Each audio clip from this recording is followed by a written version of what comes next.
السلام علیکم سامعین کرام، علماء کرام کے مقام اور اولاد کی تربیت کے حوالے سے ام المدارس دارالعلوم دیوبند کے استاد حضرت مولانا محمد سلمان بجنوری دامت برکاتہم کا ایک اہم بیان پیش خدمت ہے۔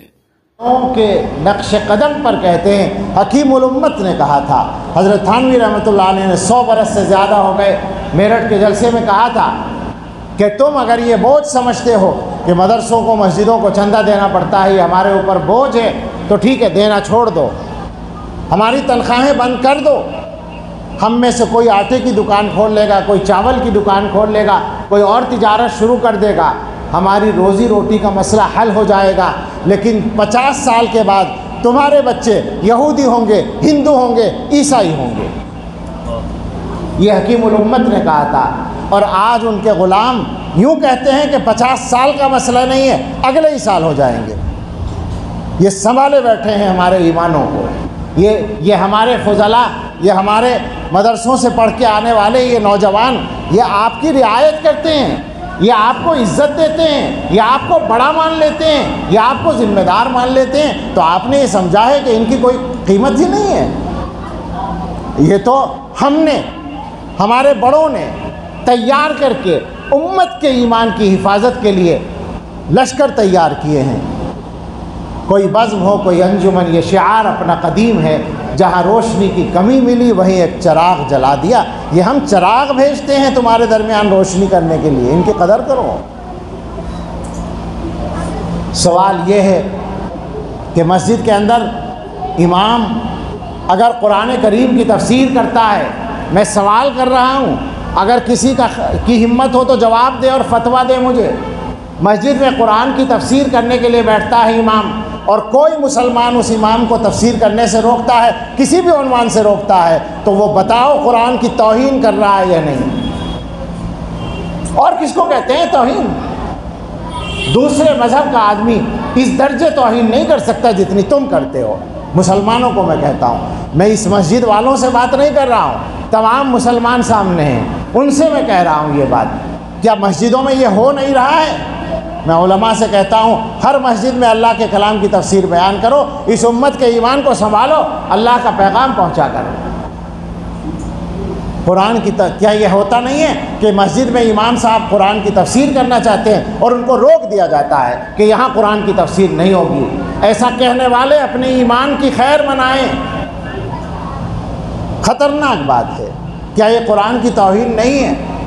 سب توبہ کر لیں، اس امت کے حالات یوں ہی نہیں بگڑے پڑے ہیں، ہم نے اپنے ہاتھوں سے حالات کو خراب کیا ہے، اور اللہ کی قسم کھا کر کہتے ہیں یہ بات کہ جیسے خراب ہمارے معاملات ہیں اتنے خراب حالات نہیں ہیں۔ اللہ نے کرم کر رکھا ہے، اللہ نے رحمت فرما رکھی ہے، اللہ تعالیٰ نے حضرت محمد صلی اللہ تعالیٰ علیہ وسلم کی برکت سے ہمیں عذابوں سے بچا رکھا ہے، ورنہ ہم نے عذابوں کو دعوت دینے میں کوئی کسر نہیں چھوڑ رکھی ہے۔ میں سمجھتا ہوں کہ شاید سالوں کے بعد میں نے کسی مجمع میں اس لہجے میں بات کی ہوگی، میں نے چھوڑ دیا ہے اس انداز سے بات کرنا، لیکن شاید کبھی ضرورت بھی ہوتی ہے، یہ پیغام پہنچانا ضروری ہے۔ حالات بہت خرابی کی طرف جا رہے ہیں، ایمان خطرے میں پڑے ہوئے ہیں، اور ہماری غفلت ٹوٹنے کا نام نہیں لیتی۔ بچوں کی بات ابھی مولانا توحید صاحب بیان میں کر رہے تھے، بچوں کی تربیت وغیرہ کے بارے میں آپ ذرا بتائیں، وہ جو بچے ایمان چھوڑ رہے ہیں، راز تو نہیں ہے کوئی، پتہ ہے نا آپ کو کہ بچوں کے ایمان جا رہے ہیں، کوئی الزام تو نہیں لگا رہے ہم کسی پر، ہمارے پاس تفصیلی خبریں موجود ہیں، دلی کی موجود ہیں، یہاں پرانی دلی کے بہت سارے میرے احباب آئے ہیں، ان سے پوچھ لو ان کے پرانی دلی کے علاقوں میں کتنی لڑکیاں غیروں کے یہاں چلی گئی ہیں۔ دلی کی سرحد سے قدم نکالو، میوات کے علاقے کی طرف چلو، گڑگاؤں میں جاؤ، ہزاروں ہزار، ایک سال میں ہزار لڑکیاں غیروں کے یہاں جا رہی ہیں، اور یو پی والے خیر منائیں، یہ نہ سمجھیں کہ ہمارے یہاں نہیں ہو رہا ہے۔ 15 دن پہلے ایک چھوٹا سا قصبہ ہے 40-50 ہزار کی آبادی کا، وہاں کے لوگوں نے بتایا کہ ہمارے یہاں ایک سال میں 50 لڑکیاں گئی ہیں غیروں کے یہاں۔ کیا ہو رہا ہے آخر یہ؟ آپ سمجھتے ہیں کہ یوں ہی ہو رہا ہے؟ یہ ہماری غفلت کی سزا اللہ کی طرف سے آ رہی ہے۔ جن بچوں کے کانٹا چبھنا ہمیں پسند نہیں ہوتا، وہ بچے ہمیشہ جہنم میں جلنے کے لیے جا رہے ہیں اور ہم خاموشی سے دیکھ رہے ہیں۔ وہ ماں باپ زندہ کیسے رہتے ہیں؟ وہ ان ماں باپ کو نیند کیسے آتی ہے؟ اور پھر دوسرے ماں باپ ان سے عبرت کیوں نہیں پکڑتے؟ غفلت کا یہ عالم ہے، کچھ پتہ نہیں ہے اولاد کہاں ہے اور کیا کر رہی ہے۔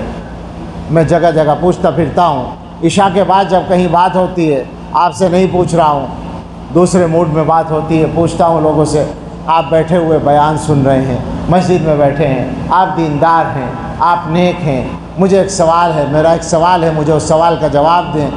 آپ میں سے جس کے گھر میں بھی 15 سال سے 25 سال تک کا کوئی بیٹا ہے،